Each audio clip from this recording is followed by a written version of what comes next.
Welcome back, everyone, to Progressively Incorrect. My name is Dr. Zach Rochelle, and I am super happy to be speaking with Sally Bergquist today about writing and about, this is going to be a little personal for me because I've been spending a lot of time with my daughter using her writing program. It's going to be a great episode. So we'll get started in just a moment, but now a word from our sponsor. This show is sponsored by John Catt Educational from Hotter Education. John Catt publishes some of the best books in education, including my book, Just Tell Them, The Power of Explanations and Explicit Teaching. Be sure to follow the links in the show notes to check out the whole John Catt catalog and start your journey into evidence-based instruction. Sally, it is so great to have you on. It's been a while in the background trying to schedule this. How are you doing today? I am doing great, and it is just lovely to be here. It's so great because we're going to be talking about effective writing instruction. I don't even think I've done an episode on writing because there are fewer resources, a little bit less research. It's not a focus, I think, of schools compared to reading and math. Um, tell us about yourself and how you kind of got into the whole writing thing. Well, I mostly taught preschool in my early career. And when I started teaching kindergarten in the 1990s, there was actually a lot of interest in writing, a lot more going on than there is now. And we had a few trainings at my school that focused on writing, but it was never relevant to kindergarten.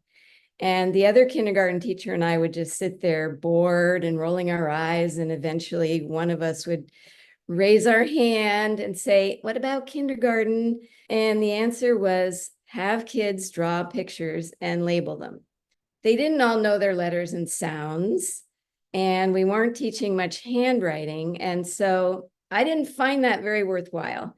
And so many kids needed help that I couldn't get to everybody. We were also doing a handwriting activity called rainbow writing. Each week they practiced a letter and they traced it with crayon 3 times and then tried writing it a few times. And now I know, of course, this is nowhere near the practice it takes to learn handwriting. And one spring, just before the end of the year, I saw for like the 50th time a child making an A by drawing a circle and adding the line at the bottom. I thought, no, I've taught this, but something in me had just had enough. And I said to myself, that's it. Next year, they're going to learn correct handwriting if it's all we do. And over the summer, I made this plan that I called in my mind handwriting boot camp. So handwriting boot camp would consist of a whole group lesson with a demonstration and then a practice time where each letter they made incorrectly, they'd have to do over. And this was pretty unusual because mostly the thing with handwriting is circle the one that you think is the best. You know, we've never made kids do anything over again. And then writing practice time would be silent so everyone could focus. I was really worried about the silent part because this was kindergarten. We didn't normally enforce silence in kindergarten. And I was pretty sure between that and having kids do letters over if they weren't done right was going to get me in trouble. I was like, okay, I'm going to do this, but I'm expecting parent phone calls. Like I was totally prepared to have to defend myself. And wow, what a surprise. The kids loved the group lesson. They were really engaged. The silence took some getting used to, enforced it. And after a while, they just knew that's what it is. And they naturally got into it. It was pretty zen in my room during those 15 minutes or so. It was like a writing meditation. And honestly, as a teacher, I really look forward to that. And they got used to the do-overs, the feedback and correction. And I started noticing a kind of pride that I had never seen before. They liked the high bar. And they were really proud at the end of each time about what they had done. There was not a single parent phone call. And I did this method of teaching handwriting for about 7 years in kindergarten. I taught the letters in groups by their beginning formations. So round letters were a whole workbook and tall letters. And then I would put in different random letters they had learned each day. So they were doing spaced practice. And over the years, I developed workbooks. So after they finished, I would add, another activity. So it was sort of building what I was doing. Now, at the time, I knew nothing of direct instruction or explicit instruction, never heard of it. But we were doing a lot of the practices. I didn't have names for them, but we were doing a lot of the practices like I do it, we do it, you do it. We had strategies to go with letter formations. I was explicitly showing them what to do. We were doing examples and non-examples, immediate feedback and correction. I was breaking it all down into small step, all the things. And then I moved up to first grade. I was excited because I got to keep my class for another year and they had already had me. But now they were writing more. So my challenge was, how do I teach sentence writing now and punctuation? And I found a few books about teaching punctuation. And their idea was to tell kids things like, where would you pause? Where would you take a breath? And that wasn't what I wanted. I wanted to teach strategies. I basically spent 7 years in first grade figuring that out. And I saw kids mastering punctuation. There was lots of trial and error. I threw out a lot of lessons. A lot of lessons fell flat, and that's why it was nice to have another year because I could only fix so much each year. And then about 3 years into first grade, I was browsing the internet and I was trying to find, are there other people who are teaching this way? I don't know what I typed in, but up popped direct instruction. And I started reading about it. I was like, oh, I'm doing a lot of this. And I was so excited. It was like being in a jungle and then all of a sudden finding that there's this whole town of people that I never knew about, that I actually could have a community. I think that was around 2010. And then I started reading everything I could, paying my own way. By the time I started teaching second grade in 2014, I had more theory to back me up and help me in my lesson design. So in the end, it was about 20 years of learning to design direct instruction lessons with lots of trial and error and lots of student success and many students making more than a year's growth. So in 2014, I sent my level 1 program in a 3-ring binder, that's what I was using at the time. And I was passing them around to teachers in my district too. And every year I'd update my 3-ring binder. But I sent it to Zig Engelman to get his feedback and comments because I admired him so much. And I had met him at the NIFTY conference in 2013. And he was so kind.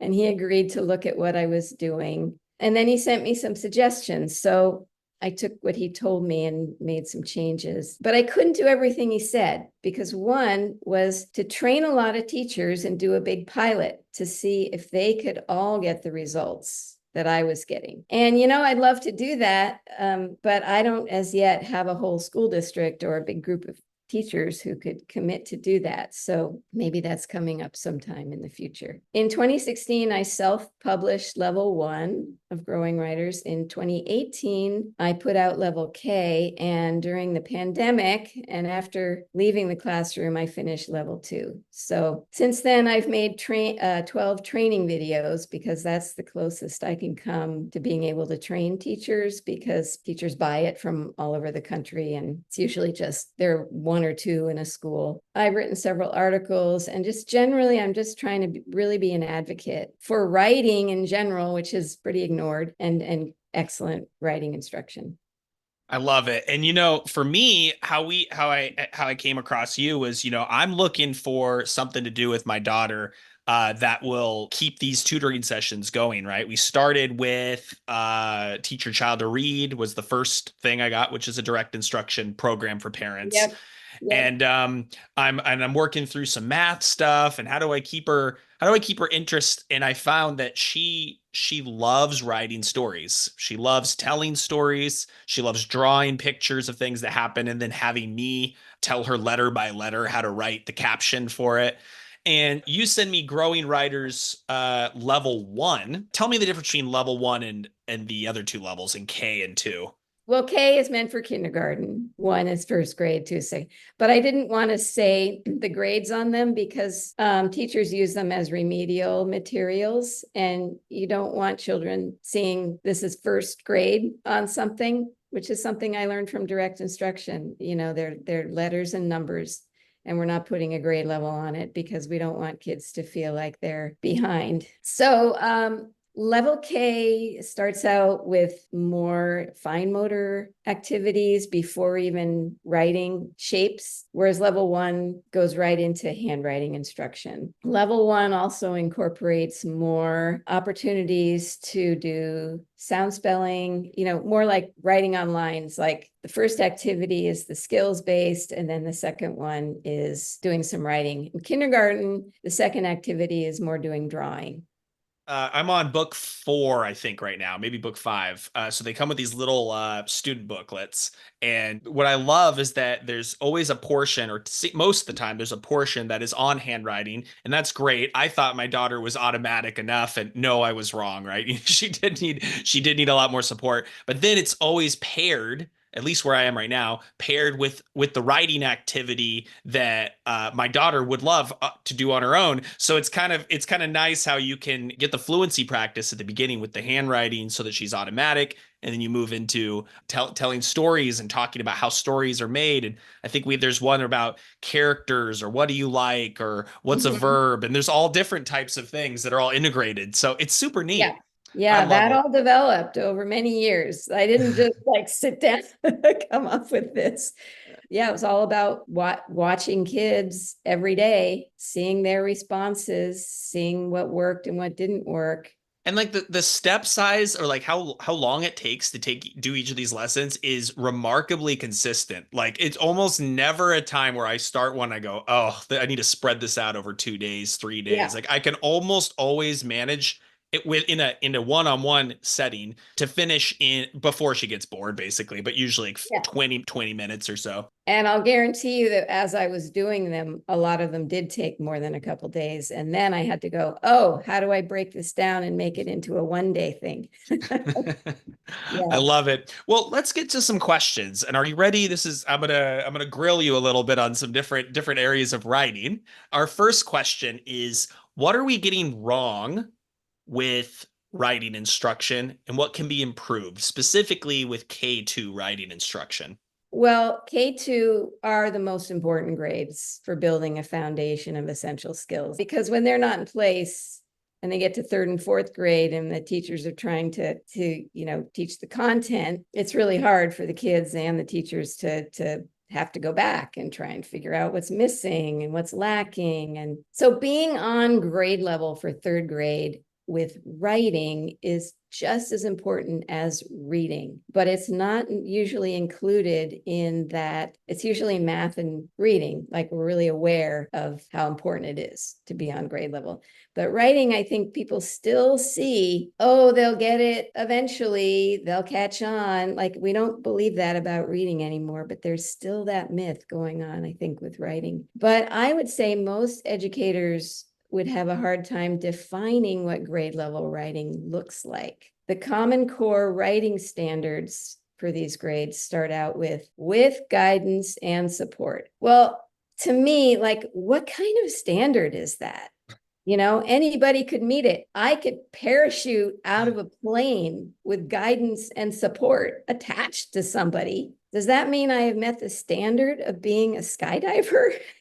And the language standards are for both speaking and writing. That's how they're set up. So if a kid can speak well, but not write well, have they met the standard? I think one of the things we've gotten wrong that needs to be improved is we need to really be clear on a standard for each grade level for writing.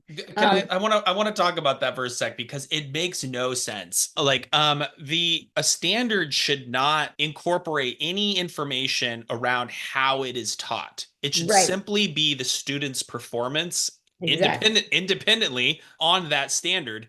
And then, like you said, you add in with guidance to support. This leaves it now up to interpretation for each Mhm. teacher to determine what. And we already know from listening to this podcast, everybody thinks they're guiding everything fully, and you find everything's the same. Everything's super guided, right? The guidance and support could, like you said, could mean in a situation where the teacher is essentially doing all of the writing for the Right. students. Like the first assignment of this year with my daughter was write your name and draw a picture. She did that, but the teacher on the next child holds his hand and writes the whole thing for him. It's strange that even passed into our language and in our standards. It's bizarre. It makes no sense to me. And I mean, I'm not against guidance and support, of course, but as an assessment, you need to have an assessment that's independent to see what they got out of that guidance and support. So, in reading, we have things like dibbles, where it's very clear, you get data, you know what they need to work on. If teachers could have access to writing samples that were grade level models, like this is what we're working towards end of the year. This is what your kids' writing should look like, what they should be able to do. And for writing, they need to be something you can see. This is this is what it looks like. This is what the handwriting looks like. This is what the spacing looks like. I think teachers would be so much more motivated. I mean, I know for me, when I have a clear goal, then I can start figuring out how to get there. But right now, the expectations are so vague and so confusing and then it trickles down to the kids. The lessons they're given don't have real clear objectives either, because it all trickles down from these wacky standards. The other thing that needs to be improved and that we're getting wrong is that we need to allow 40 to 60 minutes for writing. If not every day, then most days. And 60 minutes, according to Steve Graham. Steve Graham is the foremost writing researcher in the US. Now, how many schools are even coming close to that in the early grades? Now, how we do that is another whole discussion. I could be glad to talk about that sometime for another hour, but it's possible. I did it for 20 years. I prioritized writing and I didn't give up other things, but and my teaching day was no different from anybody else's. So it's possible. But right now, when a lot of teachers hear that, they're like, oh, how could I possibly fit that in? Because we haven't prioritized writing. Well, what happens too is because everything else is prioritized, writing becomes free writing. I've seen in classrooms where they'll have like daily cafe rotations or whatever they call them, Mhm. where 15-minute rotation is essentially a bin full of white paper, and the kids are just meant to play for 15 minutes. That's how we cover writing. Or into the day while we're waiting for the buses to arrive, and one student trickles out at a time. In this type of school, we are going to do free writing where everyone's just basically drawing. No instruction. I feel like Right. there's no instruction with writing because we don't prioritize it. So when it is there, we check a box saying we do it through lots and lots of free writing. Yeah. And there's a hesitancy to put aside a period of time for writing. Like people say, oh, we'll just do it during social studies and science and math. And whether they know how to do it or not, we'll just tell them to do it. So we're doing it. But some So kids are. so the two things you mentioned are we need to figure out what it actually looks like at each grade level or level of writing, what like with concrete examples like Yep. exemplars where we're like Yep. this is what writing looks like at this grade, regardless of take out the guidance piece, take out everything that's making it all woolly, and focus in on what the student can actually do. You can observe the observable for performance. And the Yep. other one is thinking about prioritizing in the timetable a writing block at least 3 to 5 days, 60 minutes, right, of the week. Yeah. Right. Yeah. Well, 40 to 60, depending on the time of year and the grade level. But 60 is great, especially at starting mid first grade through second grade for sure. 60 minutes is really important. Yeah.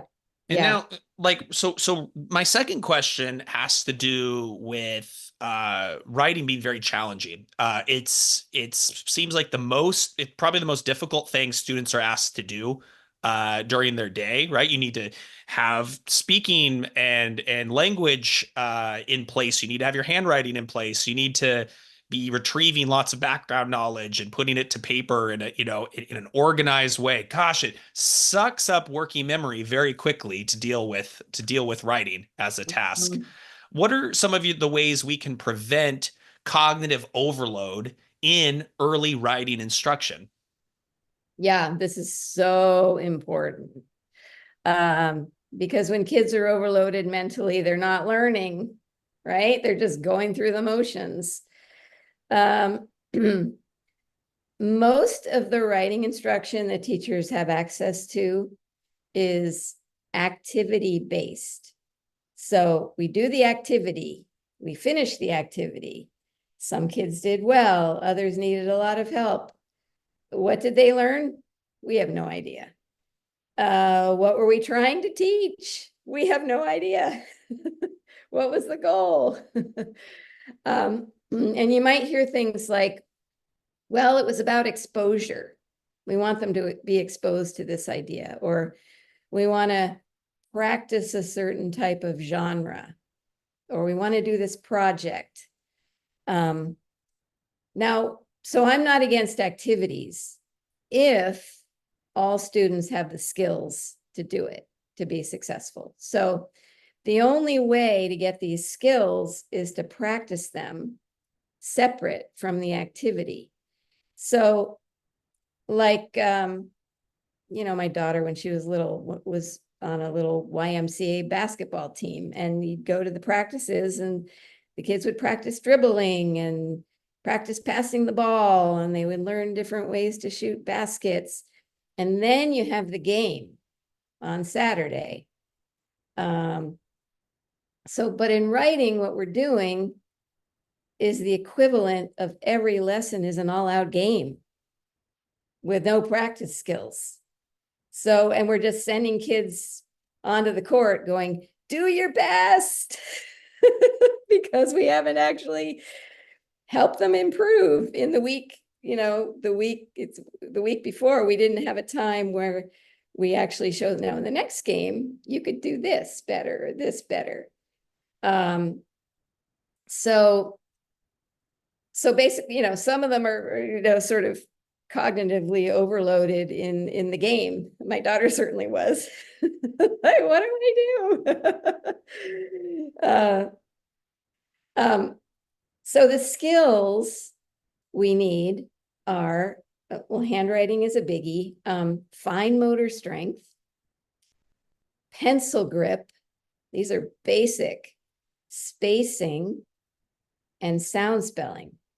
Those are like what I consider the first level of basic skills. And when they start learning those skills, have those in place, then you can add more, and there won't be as much cognitive overload because they've got some things just going on already they don't have to think about. Uh, Um, of those, I'm curious, what do you mean by sound spelling? Using what they know, some people call it inventive spelling, using what they know of letters and sounds. And I'm talking mostly kindergarten, beginning of first grade, so that they can write quickly without having to figure out what letters to put in the word. It's like with handwriting, you can write faster because you know how to write the letters, but you also need to know the sounds of the letters and how to put a word together. So both of those things are going to add to fluency. Perfect. And then the older you get, the more conventional spelling you want to see. But at the beginning, you just want kids writing and expressing their ideas. Um, You When, mentioned like kind of like this exposure type, like let's expose them to writing. And honestly, Mhm. this is like this is a source of pride, I think, for a lot of classrooms is that I don't teach too early, right? Like you said, you were even afraid of what this would look like to parents, to visiting folks, to actually instruct writing in a way that had them working independently and learning from the teacher. Um, it's but it's so crucial because that's what feeds into when you finally do want them to write a longer text, that they can do it quickly, that they can do it without thinking about the Mhm. writing part. They're just thinking about the ideas. Yeah, yeah. I call it go slow to go fast. Well, and Yeah, I think because that's it pays off. It pays off usually. The first couple months of the year, I mean, some teachers, if they look at the workbooks, are like, oh, this is going to be too slow for my kids. And I'm like, well, how many kids do you want to be helping later in the year? There's a trade-off here. You can either make sure that everyone has it, or you can be running around in the spring still helping kids that don't have these skills. So what would you rather do? Um, Go slow to yeah. go fast is a good description because it feels like because you're segmenting the complex skill of writing into multiple lessons and drilling those individual skills in isolation, it feels like you are spreading it out way longer and you're never covering enough. Where if I give them lots of like I remember in writers workshop the Lucy Calkins stuff, it would be like get them to develop their endurance, but really it was just lots of free writing, right? And you're like, I'm covering the whole subject here in a shorter amount of time, but you're actually not, they're not making as much progress, so it's a bit of a paradox. Yeah. Yeah.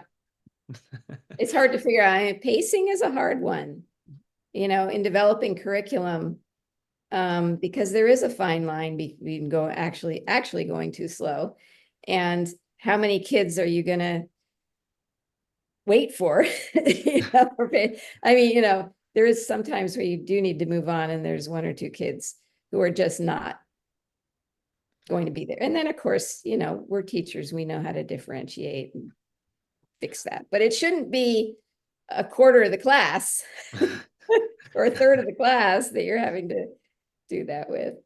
Yeah. That, I Yeah. think that flows into another question then. Our last question here, but we'll reorder it. That's just how do you differentiate uh, explicit writing instruction so that kids who can already write, so they make sure they aren't bored. Like, what do you do in those situations? Yeah. Yeah.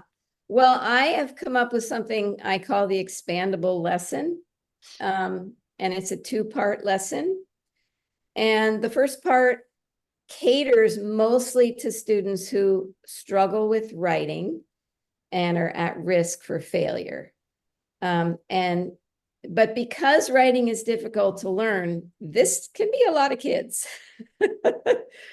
I say that sounding like, oh, these are all the special ed kids, but actually in writing, because it's so complex, it can be half the class that needs a lot of explicit instruction.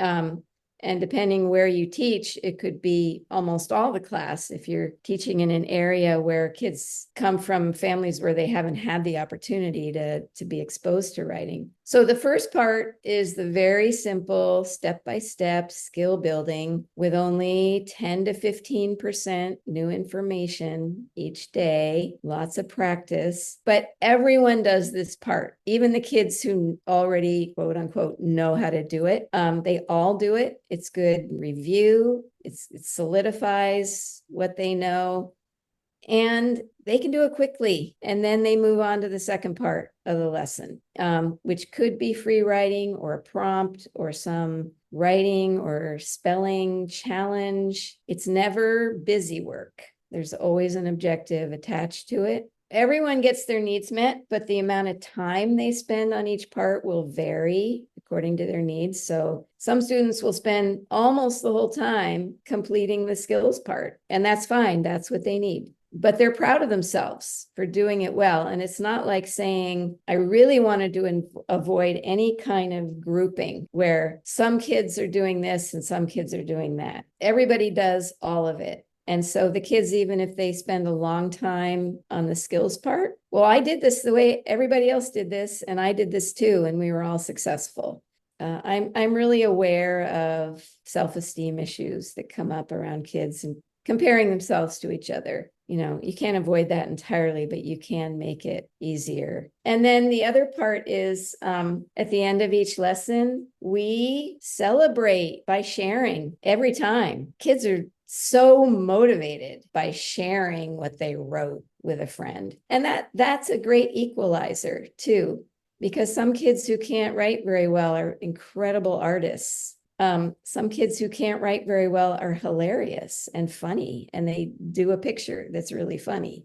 So everybody gets validated as a writer. It's not just for the teacher to see, it's for kids to like have fun sharing with each other and getting to know each other better. And it's really a great social emotional learning.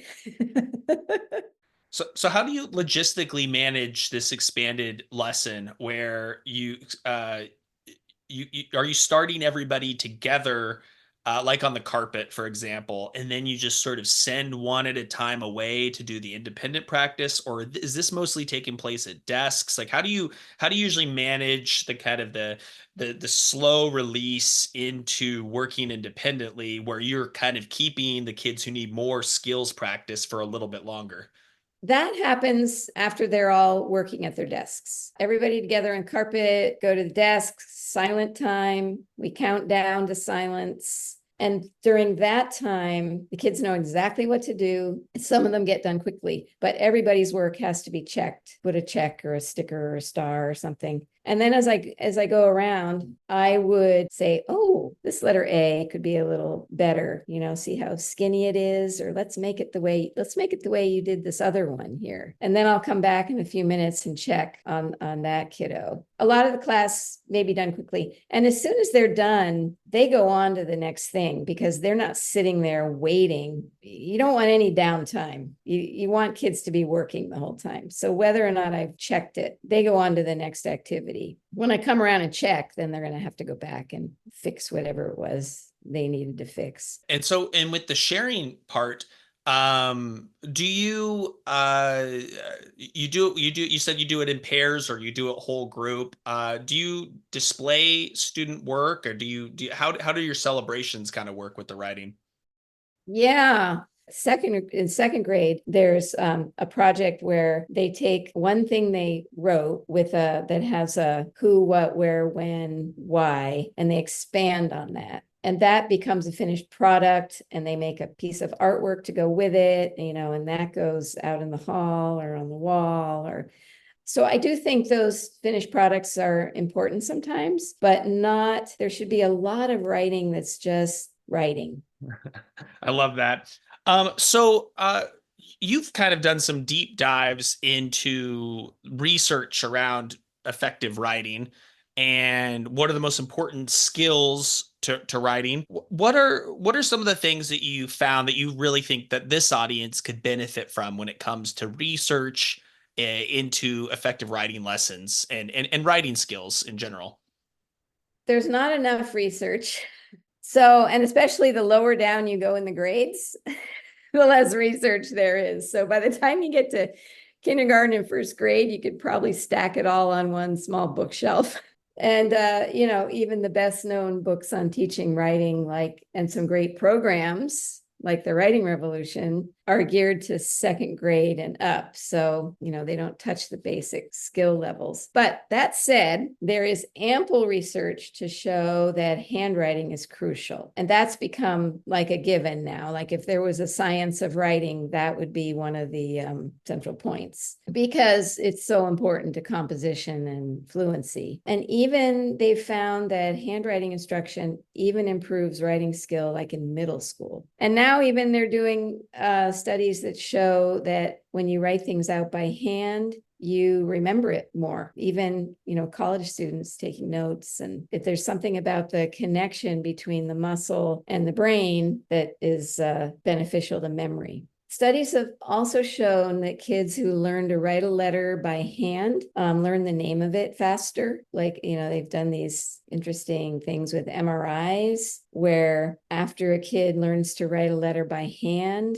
and then they're shown a picture of the letter, it shows up in a part of the brain that has to do with symbols rather than just a shape. So they're seeing it now as a symbol for a sound. But if a kid learns to type the letter, that doesn't happen. It still shows up as a random shape in that brain area. Definitely, we still need to use our hands in early writing. One noteworthy thing that I have found is there are no studies that show any positive gain by learning the writing process in kindergarten and first grade. There are studies that show that's beneficial in older grades, but there's nothing to show that it's beneficial in kindergarten and first grade. And that is used so often. Oh, I mean, I will describe my teaching right now with writing in the first years. This is what I was told to do was we had a, like a bulletin board in the classroom and it had pre-writing, Yep. drafting, editing, and presenting or whatever it was for like four stages. And every student's name was on a little pin and you would move the student along on this Yeah. in this process. And then at the end, we would share our writing. It was almost like they were creating a structure to make it look like structured teaching. It was like how to structure discovery writing, Right, right? right, With right. a bulletin board. I mean, there's a lot of problems with doing that. Like you said, like the idea is you teach them the concept of writing or you teach them how to be a writer, I guess. And you're not a writer unless you can write. And so you put them through like these like phases and you have them working through the phases and sure they can I think that it's a good experience, but as younger kids, there's just too many skills that you are deprioritizing if that's all they're doing is again and again going through that writing Right. process. And there's a huge cognitive demand in understanding that writing, but there's so much, it's adding another layer of like difficulty into the process. So it's fine when you get to that point. Like I have this whole thing that I came up with that I call the pyramid of writing skills. And the first level is some of the things I was talking about, drawing and spacing and learning how to be quiet and learning how to stay in your seat and learning how, and then, the second level is like more fluency and starting on what a punctuation and what a sentence is. And at the top of my pyramid is the writing process. Once you've done all these things, then you can start doing this and it will make sense and it will be a useful thing. That's on my website. Don't we So, love in education to jump to the top of pyramids, right? That's yeah, the most yeah, exciting thing is go to the top of the pyramid, the let's do smallest this. part. And we'll learn all these other things in the process. We've talked about kind of how you've developed writing instruction over time. It's super great, to like introducing people to this type of work. Maybe you could sum up for us what great writing instruction is from the points you've made so far that differs really from the conventional way that we teach or avoid teaching writing. Well, definitely getting away from this random activities, which are sometimes so cute. It's not like you never do any cute little things. There should be clear goals and objectives with what you're doing. That leads back to the standards, writing samples, and then what is the best way to get towards this concrete goal of this is what first grade writing should look like. And where are my students? Do my students' writing look like that right now? Because Yeah. otherwise you end up coming up into middle school where you find me and you get teachers who they're just flummoxed. They're very confused why you have kids who can write multiple pages. They're honestly they're bored at school, right? Everything is easy for them. And then you get kids who come in who It's like, where were you this whole time? What did we do to get to this point where you cannot produce your own thoughts in writing? And I Yeah. think the whole answer, it's the same with the reading story and it's the same with the math story. The whole answer starts at the beginning, which is where your area of expertise is. Yep. I like to tell kindergarten and especially kindergarten and first grade teachers that they are the most important people on the planet. Like these teachers should be getting the most support, the most pay, the most training, because those years are so crucial. And I think, a lot of people see those grades as like cute and like, what do you do for work? Oh, I teach kindergarten. Oh, and what I want people to say is, wow, that's the most important job in the world.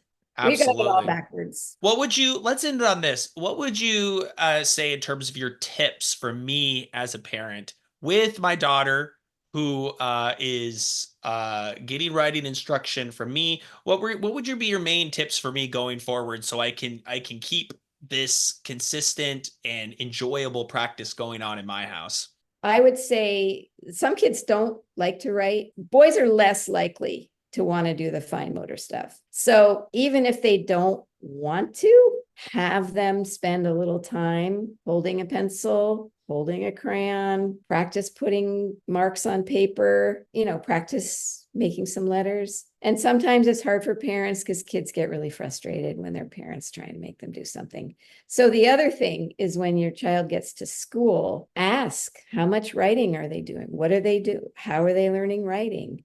Is there time for writing? Because parents need to advocate for writing instruction. And the other thing is they can just get my curriculum.